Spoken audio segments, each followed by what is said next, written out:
Hello, my friend. Welcome. It is Anna, and I am so happy you are here with me tonight. I hope you have had a good day. But if your day was difficult, that is okay too. You are here now. This is a safe and quiet place for you. Let your body relax. Let your mind become calm. If you are a returning listener, welcome back. It feels like meeting an old friend. Thank you for coming back to spend this time with me. And if this is your first time here, I am so happy to meet you. This is the VUS Learning English podcast, but it is more than a podcast. It is a warm, quiet room for us to share. Here we learn English slowly. We learn with our hearts, not just our minds. So welcome. I am very glad you found us. Tonight, I'm making a warm cup of honey and lemon tea. The rain is falling softly outside my window. It is a perfect night to be cozy inside and to talk about something very close to my heart, learning and remembering. Before we begin our quiet conversation, if you enjoy this time together, please think about following or subscribing to our podcast. It helps other people just like you find our small, quiet corner of the world. And I love to read your comments. They feel like letters from friends. Tell me, where are you listening from tonight? Are you in Brazil with the sounds of the city outside? Maybe you are in a peaceful village in Vietnam, or perhaps you are in Canada, watching the stars. Wherever you are, I am sending you a warm hello. Now, let's begin. I want to talk about books and reading and the feeling of knowledge. You have a book. It is a book you really want to read. Maybe it is a story that everyone is talking about, or a book that can help you with your life. You spend hours with this book. You sit in a comfortable chair, you read each word. Maybe you use a special pen, a highlighter to mark the important parts. The yellow and pink lines on the page look so bright. They look so productive. You might even take notes. You have a notebook next to you. You write down interesting ideas. Finally, you finish the last page. You close the book and you feel so good. You feel that wonderful, satisfying feeling of being done. You did it. But then a week passes, maybe 2 weeks. A friend asks you about the book. They say, "Oh, you read that book. What was the most important idea in it?" And you stop. You search your mind. You know you read it. You remember the cover of the book. You remember sitting in your chair. But the key idea, the big, powerful message, it is gone. It is like a shape in the fog. You can see its shadow, but you cannot see the details. The power of the writer's words, it has vanished. You are left with the ghost of the knowledge, but not the real thing, not the substance. Does this sound familiar, my friend? It happens to me too. It happens to almost everyone. We spend so much time reading. We spend so much energy studying, and then we forget most of it. It feels like pouring water into a bucket with a small hole. You pour and pour, but the water just leaks away. It can feel so frustrating. It can make you feel like you are not smart enough. But what if I told you something important? What if I told you the problem is not your memory? And it is not because you are a bad learner. No, the problem is our method, the way we learn. Imagine you have all the pieces for a beautiful, fast car. You have the engine, the wheels, the shiny metal body, but you have no instructions, no manual to show you how to put the pieces together. You have all the potential, but no system. Most of us were taught how to read words on a page, but nobody ever really teaches us how to learn, how to take an idea from a book and make it a part of us, a permanent part of who we are. In our time together tonight, I want to share a gentle system with you. It is a simple two-stage way of thinking about learning. This is not about magic tricks. It is not about having a perfect photographic memory. This is a kind, reliable system. It is based on how our wonderful brains actually work. It is a way to make knowledge feel like a friend who stays with you, not a visitor who leaves too soon. So let's explore this together. Why do we forget so much of what we read? Let's be curious. Let's be kind to ourselves.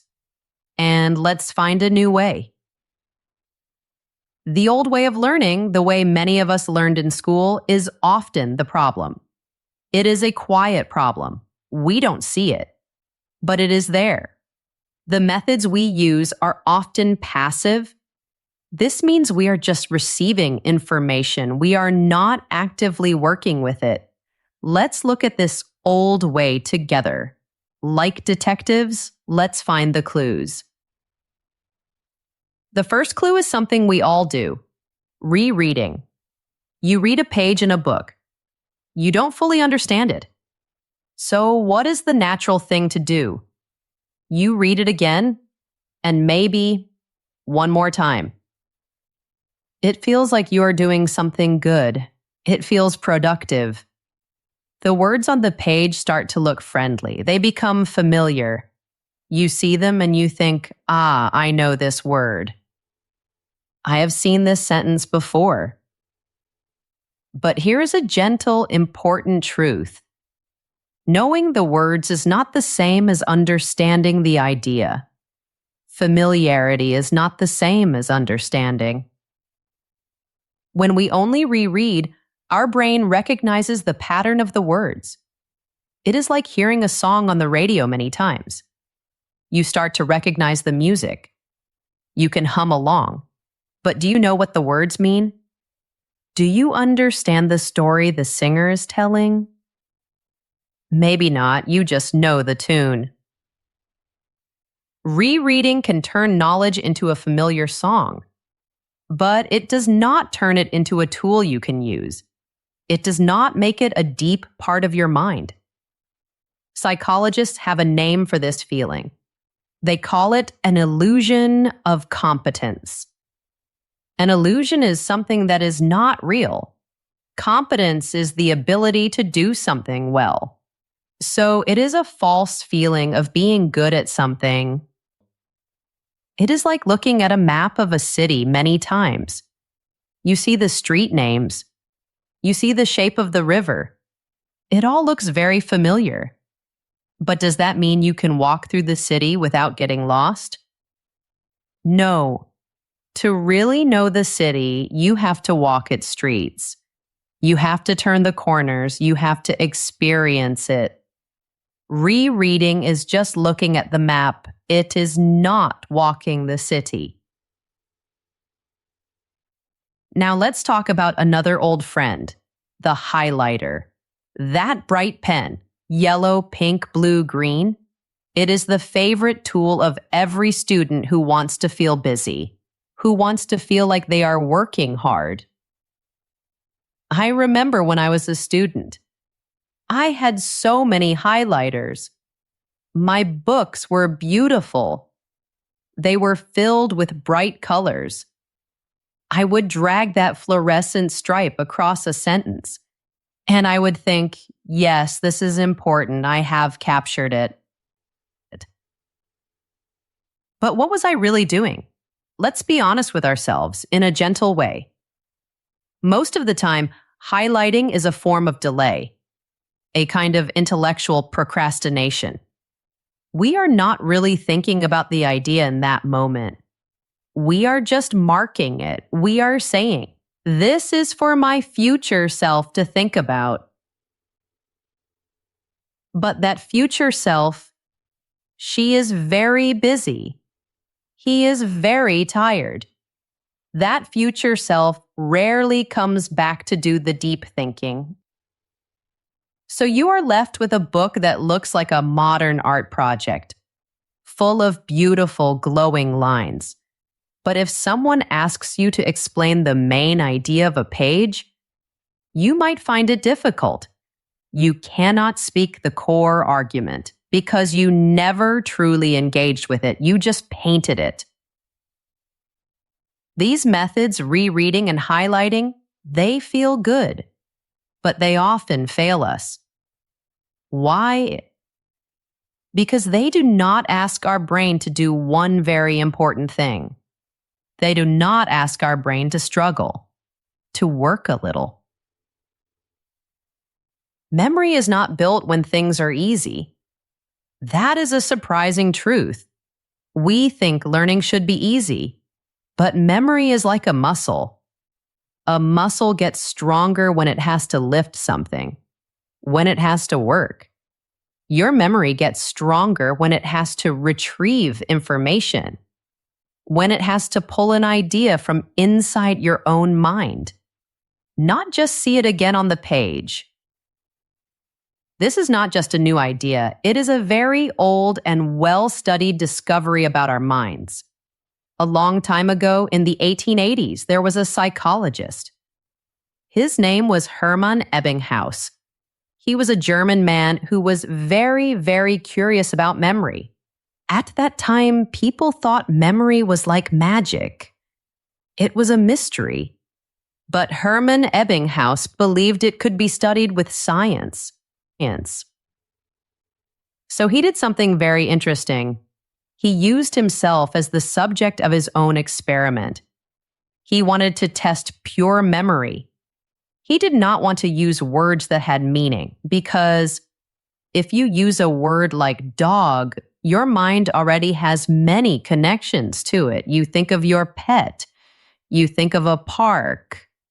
That makes it easier to remember. So he created thousands of nonsense syllables. These were short, 3-letter words that had no meaning. Words like wid or zoef. They were just sounds. He would spend a long time memorizing lists of these strange words.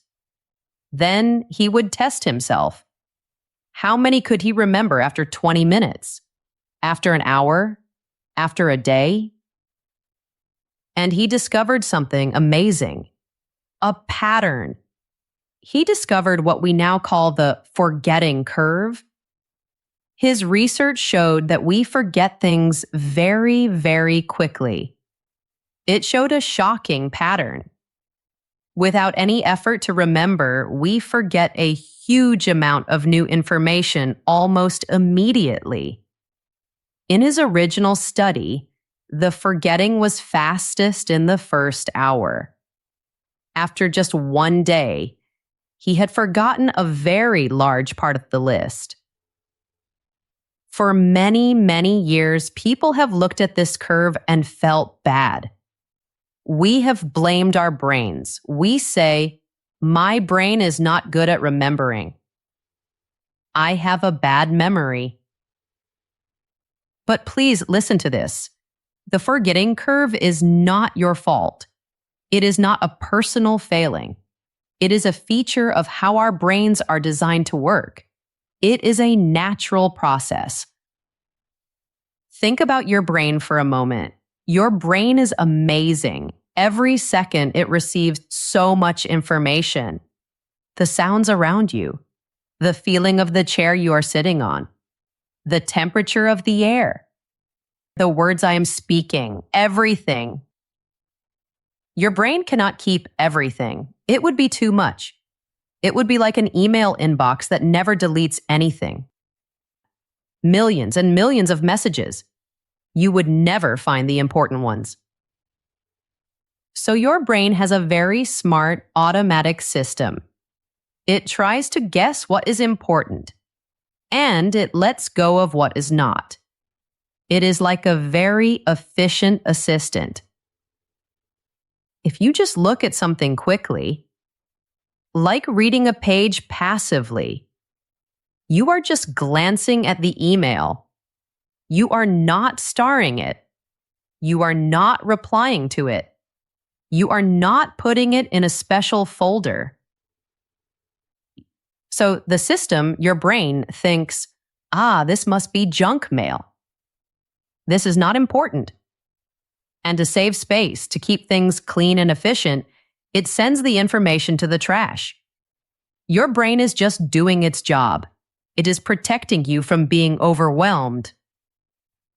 So it is not your fault. You are just using a system, the old way of reading, that is designed to fail. A system that signals to your brain that the information is not important. When I learned this, it was a big relief for me. I stopped blaming my memory, and I started asking a new question. Not, why is my memory so bad? But, how can I signal to my brain that this information is important? How can I tell my brain, please keep this one? So, what is the alternative? If the old way is broken, what is the new way? The solution is to stop thinking about learning as one single event. It is not. Reading a book is not one action. It is a process. Effective learning, deep learning, is a two-stage process. And if you get the balance right between these two stages, everything changes. You will fundamentally change your relationship with information. It is a beautiful shift. Let me explain. Stage 1 is consumption. This word, consumption, just means taking something in, like eating food or drinking water. This is what you are already doing. It is reading the book. It is listening to the podcast. It is watching the lecture. It is the intake of information. Stage 2 is digestion. This is the part almost everyone skips. This is the part that most of us were never taught. Digestion is the active process of working with the information. It is wrestling with it, questioning it, connecting it to your own life. The reason we forget so much is because of a big imbalance. We spend maybe 99% of our learning time on consumption, and maybe only 1% on digestion. Think about it. You read a book for 3 hours. That is 3 hours of consumption. Then you finish the book, you close it, and you move on to the next thing in your life. There is no time for digestion. Let's use an analogy. An analogy is a way of explaining one thing by comparing it to something else. Imagine you're at a wonderful dinner. The food is amazing, so many delicious dishes, but you are in a great hurry, so you swallow every piece of food whole. You do not chew, you just swallow, swallow, swallow. You have eaten a whole meal, but have you received the nutrients? No. The food cannot be absorbed by your body. It just passes right through you. You get the feeling of being full, but not the energy, not the nourishment. Knowledge is the same. Reading a book without digesting it is like swallowing food without chewing. The knowledge, the nutrients for your mind, cannot be absorbed. It just passes right through your memory. So the secret, the key, is to change this balance. We need to spend much more time and effort on digestion. This might feel strange at first. It means you might actually have to read less, or at least read more slowly. It means you have to be willing to do something that feels unnatural. You have to interrupt the flow. You have to pause your reading, your consumption, to make time for digestion. This is a powerful act of self-care for your mind. This also means we need to change our goal. The goal is not to remember everything. That is impossible. And it is not even useful. Do you need to remember every single word in a book? No. The real goal is to remember what matters, to remember it well enough to be able to use it, to be able to think with it, to be able to talk about it. Useful knowledge is knowledge that is deeply connected in your mind, and those connections only happen during digestion. Okay, so how do we do this? How do we digest information? It sounds good, but what do we actually do? We need a simple framework, a gentle guide, a way to know how to digest different kinds of information. And that is where I want to share a little idea with you. It is a practical framework I have adapted for myself, and I call it PACER, P-A-C-E-R, like a pacer in a race who helps you keep a steady speed. This idea helps us keep a steady, gentle pace with our learning. Let's see what it is. Before you can digest anything, you need to know what kind of food it is. Is it a fruit? A vegetable? A piece of bread? In the same way, before we can digest information, it helps to know what kind of information it is. So the first step is to change how you consume, how you read. We need to stop being a passive person on a boat, letting the river of words flow past. We need to become an active hunter, a gentle explorer, looking for specific kinds of treasure. As you read, your new job is to gently notice and categorize the information you're seeing in real time, as it happens. Think of it like shopping for groceries. The old way of reading is like throwing everything into one big bag. The eggs, the bread, the ice cream, the potatoes, all mixed together. When you get home, it is a mess. The eggs might be broken. The bread is squashed. It is hard to unpack. Using a framework like PACER is like sorting your groceries as you shop. You put the cold things in one bag. You put the vegetables in another. You put the delicate things like bread in their own special bag. It makes unpacking our digestion so much easier, so much more organized. The PACER framework gives us 5 simple categories. 5 bags for our mental groceries. Let me tell you about them one by one. Don't worry about memorizing them now. Just listen with an open heart. The first letter is P. P is for procedural. This is how-to information. It is a series of steps, a process you can follow, a technique you can use.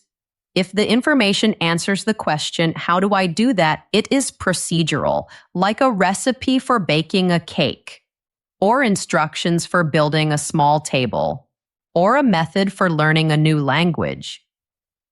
The next letter is A. A is for analogous. This is a beautiful type of information. An analogy explains a new difficult concept by comparing it to something you already know. It builds a bridge from the known world to the unknown world. It takes you by the hand and says, this new thing is a little bit like this old thing you understand. When an author says, think of a black hole's event horizon as the edge of a waterfall, they are using an analogy. You might not understand black holes, but you understand a waterfall. You understand the point of no return. The analogy is a bridge for your understanding. The next letter is C. C is for conceptual.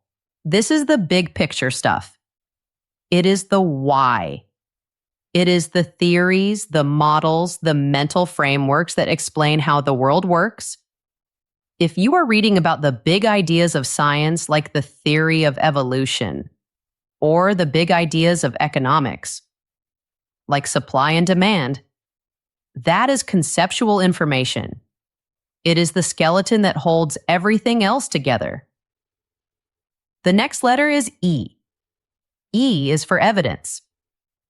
This is the proof. This is the information that supports the concepts.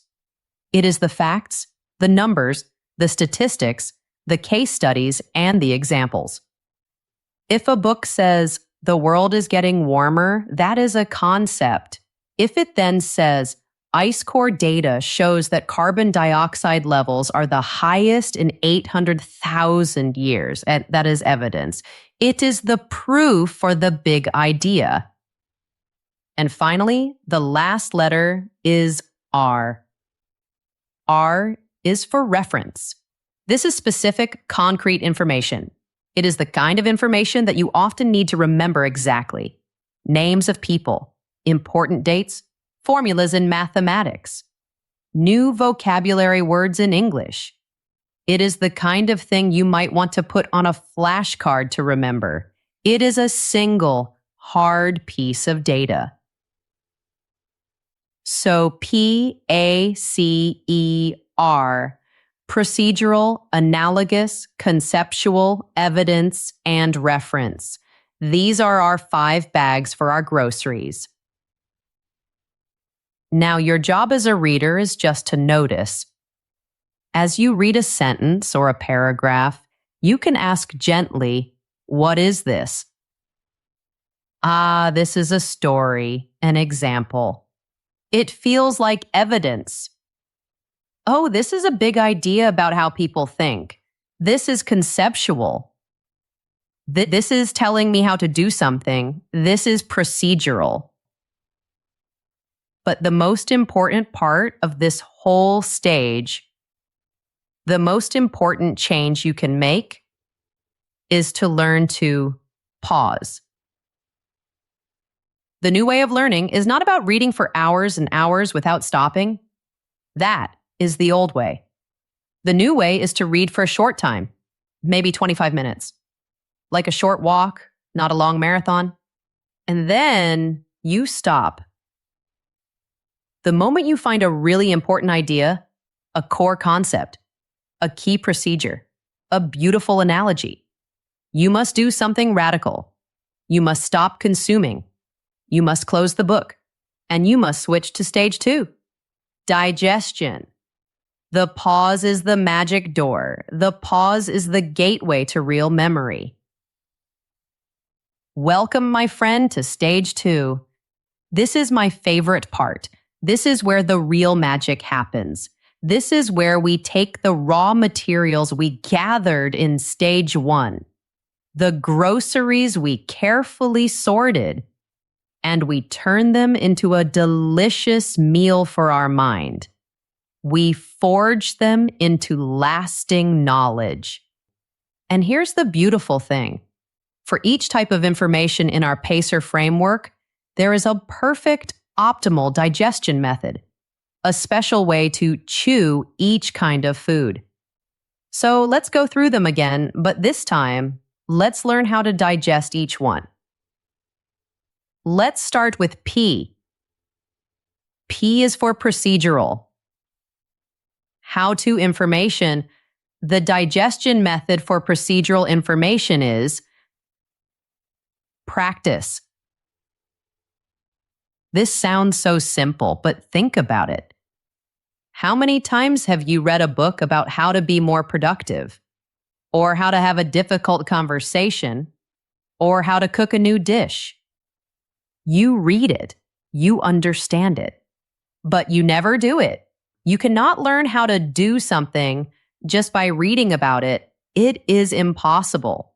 That is like trying to learn how to swim by reading a book about swimming. You can read about the different strokes. You can understand the physics of how your body floats in water, You can know everything, but the moment you get in the water, you will sink. The only way to digest a procedure is to get in the water.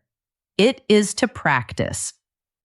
The moment you read about a technique, you must try it. For example, maybe you are reading a book about focus, and you read about something called the Pomodoro technique. It says you should work for 25 minutes, then take a 5-minute break. The old way is to highlight that sentence. Use Pomodoro technique. And then you keep reading. The new way is to stop reading. Right now, close the book, take out your phone, set a timer for 25 minutes, and actually do one Pomodoro session. Maybe it will feel strange. Maybe it will not work perfectly the first time. It doesn't matter. The attempt is the learning. Your body is now learning the procedure, not just your eyes. Your memory of that technique will be 1,000 times stronger because you did it. You did not just read it. Practice is digestion for procedural knowledge. Next, let's talk about A. A is for analogous. The comparison, the bridge. The digestion method for an analogy is critique. This sounds like a strong word, critique, but I mean it in a gentle, curious way. Most people read an analogy and think, oh, that's a nice explanation. And they move on. They treat it passively. But to really digest it, you have to play with it. You have to test it. Think of a car mechanic who gets a new tool, a new wrench. He does not just look at it and say, this is a beautiful wrench. No. He picks it up. He feels its weight. He tries it on a few bolts. He sees where it fits perfectly. And this is very important. He finds the bolts where it does not work, where it is the wrong tool. It is by understanding the limits of the tool that you truly understand its purpose. So let's go back to our analogy from before. A black hole's event horizon is like the point of no return at a waterfall. This is the information you consumed. Now let's digest it, let's critique it. You ask 2 simple questions. First, where does this analogy work well? How is it helpful? Well, it helps me understand the idea of a boundary that you can only cross one way. It clarifies the idea of an irreversible point. Once the water goes over the edge, it cannot come back up. The analogy is useful there. Second question, where does this analogy break? Where is it not true? Let's think. A waterfall is caused by gravity pulling water down. An event horizon is caused by the extreme warping of space and time itself. That is different. You can see a waterfall, you can hear it. But an event horizon is invisible. Do you see what we are doing? We are not just accepting the analogy. We are testing its edges. We are finding where it is strong and where it is weak. And in that process, our understanding of the real concept, the black hole, becomes much, much deeper. It becomes more nuanced, more real. Critique is digestion for analogous knowledge. Now for C. C is for conceptual. The big ideas. The why. The digestion method for conceptual information is mapping. Conceptual information is about relationships. It is a network of connected ideas. It is not a straight line. So trying to learn it by writing linear notes, one sentence after another, is like trying to understand a city by just looking at a list of its street names. You will have all the names, but no idea how they connect. You will not see the shape of the city. The best way to digest a concept is to draw it, to make a map. Let's imagine you are reading a book about a philosophy called Stoicism. This is a big concept. So you pause your reading, you take out a blank sheet of paper, a big, clean white space, and a pen. In the very center of the paper, you write the main word, Stoicism, and you draw a circle around it. This is the heart of your map. Now you think about the biggest, most central idea of Stoicism. The book says the core idea is to focus only on what you can control. So you draw a main branch coming out from the center circle, and you write on that branch, focus only on what you can control. This is a main road on your map. From that main road, you can draw two smaller streets. One street is things I can control. And off that street, you can draw little houses, like my thoughts, my actions, my choices. The other street is things I cannot control. And on that street, you can draw more houses. What other people think of me, the weather, getting sick. Do you see what is happening? You are not just writing words. You are building the knowledge network. You are creating the structure of the idea with your own hand. You are building it on paper first. And by doing that, you are building it inside your mind. Your brain sees the relationships. It sees the map of the city, and it will remember it. Mapping is digestion for conceptual knowledge. Okay, let's continue our journey. We have 2 letters left. E is for evidence. The proof, the facts, the examples. The digestion method for evidence is explanation. A piece of evidence, a statistic, a fact is useless by itself. It is like a single brick lying on the ground. A brick is only useful when it is part of a wall, when it is connected to the other bricks. Evidence is only useful when it is connected to the concept it supports. The best way to build that connection is to practice explaining it. You have to explain how the evidence supports the main idea. This is like being a translator. A bad translator just changes the words from one language to another, but a good translator conveys the meaning, the feeling, the connection behind the words. Let's use our example from before. You are reading an article about climate change. The concept is global temperatures are rising. The evidence is ice core data shows atmospheric CO2 levels are the highest they have been in 800,000 years. 800,000 years. Highest CO2. It is hard to remember because it is just a number. It is a lonely brick. The new way is to stop reading. Close your eyes for a moment and try to explain the connection out loud in your own simple words, even if you are alone in your room. You could say something like this: okay, so the big idea is that the planet is getting hotter. And one way scientists know this is not just a normal temporary thing is from ice in Antarctica. It's amazing. They drill deep, deep into the ice. And inside that ice, there are tiny bubbles of air from a long, long time ago. These bubbles are like a library of ancient air. And when they study that air, they see that for hundreds of thousands of years, the amount of CO2 was pretty stable. But in the last 100 years or so, it has gone up very, very fast. So the ice core is the proof. It proves that what's happening now is different. It is not normal.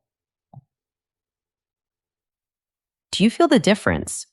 You are not memorizing a fact. You are telling a story. You are building the logical bridge between the evidence and the concept. You are building the wall with the brick.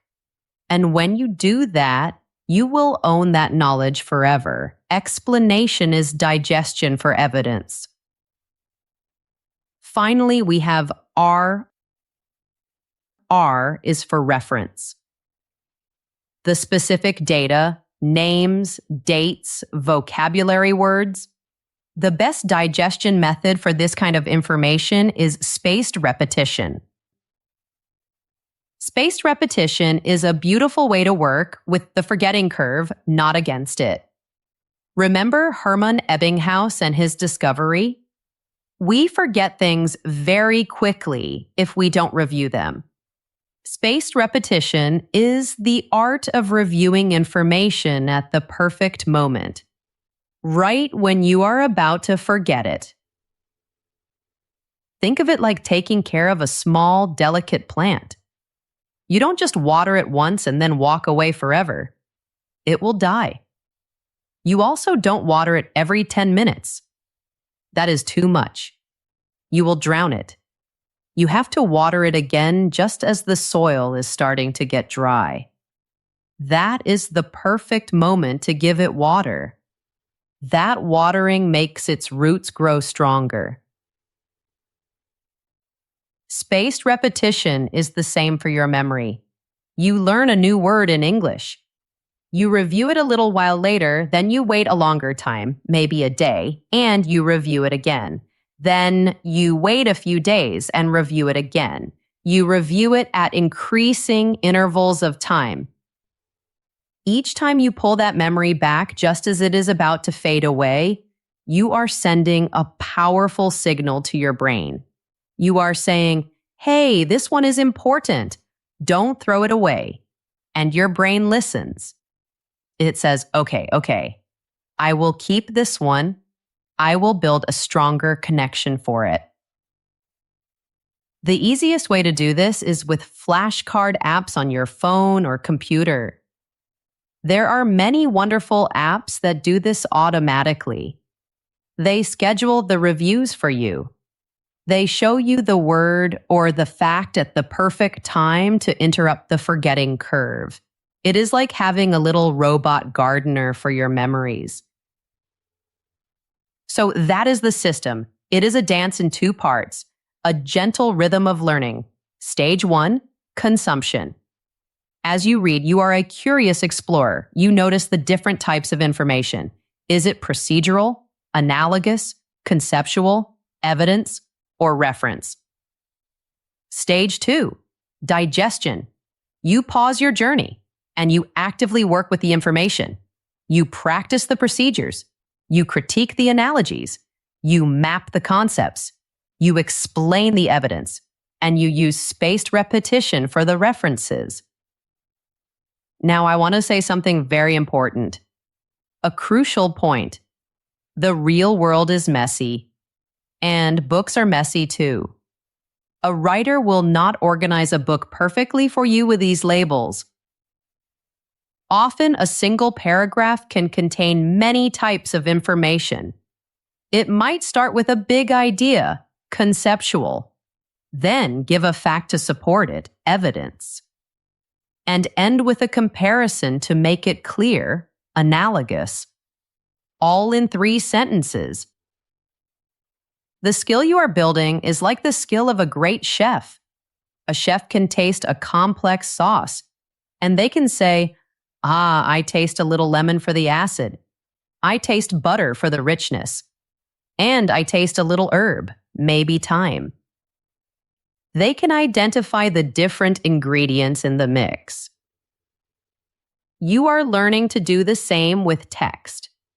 You are learning to see a paragraph not as one solid block of words, but as a delicious sauce made of different ingredients.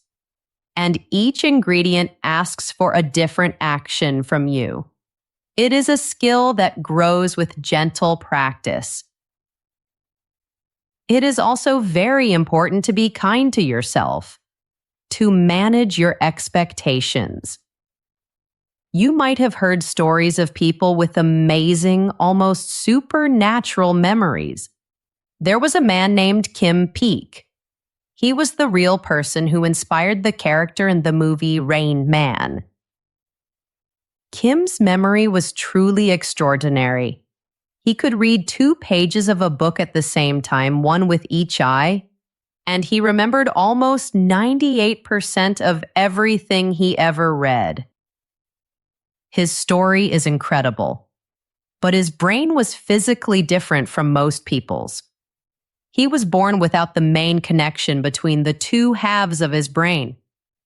This part is called the corpus callosum. It is like a superhighway for information between the left and right sides of the brain. Because his brain was structured in this very unique way, it developed unique abilities. He is an inspiration, but he is not a benchmark for us to judge ourselves. He shows us the amazing potential of the human mind. But we are all different. Our brains are all unique. The goal of this system, this pacer idea, is not to achieve a perfect photographic memory like Kim Peek. That is not the goal. The goal is to build a useful memory, a working memory, a library of knowledge inside your head that you have personally chosen, that you have personally organized, and that you can access whenever you need it. A library that serves you and helps you live a better, more interesting life. For so many years, you have probably been told that forgetting is a personal flaw, a weakness. You have been led to believe that you just have a bad memory. But I hope you hear me tonight when I say this. It is not true. Forgetting is a sign of a bad strategy, not a bad brain. You have been pouring water into that leaky bucket. You have been passively consuming information, hoping it would stick, and then feeling frustrated and sad when it faded away. That feeling of frustration can end. It can end tonight. Because now you have a new strategy, a new map, a gentle 2-stage system that puts you in control of your learning. You are no longer a passive passenger. You are the captain of your own ship. First, you consume with purpose. You read with curious eyes. You use the pacer framework as your gentle guide to identify the information in front of you. Second, you pause. You honor the need for digestion. You take the time to chew your mental food. You practice the procedures. You critique the analogies. You map the concepts. You explain the evidence. And you rehearse the references with spaced repetition. The next time you pick up a book, I invite you to try this. Don't just read it.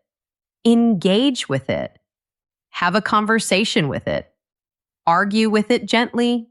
Deconstruct it. Take it apart. And then rebuild it in your own mind, in your own way. That old frustrating feeling of forgetting is not a personal failure. It is a strategic one. And now you have a new strategy. The knowledge in the books you read, the things you learn, they do not have to be temporary visitors in your mind. They can become permanent residents. They can become part of the beautiful furniture of your thoughts. They can change how you see the world. Learning is a slow and beautiful process. It takes time. And it takes kindness. Be kind to your wonderful brain. It is doing the best it can. Give it the help it needs. Give it the gift of pause, the gift of digestion. Thank you. Thank you for spending this quiet time with me tonight. I feel so calm and hopeful after our conversation. I hope you feel the same. Remember, learning English or learning anything is a journey. It is a slow walk through a beautiful garden. There is no need to run. Slow progress is still beautiful progress. And making mistakes or forgetting things is a normal and necessary part of the path. It was a real joy to be here with you. If you enjoyed our time together, a like, a follow, or a kind comment always makes my day. It helps our little community grow. Thank you for being a part of it. Be well, my friend. Take care of yourself tonight. Good night.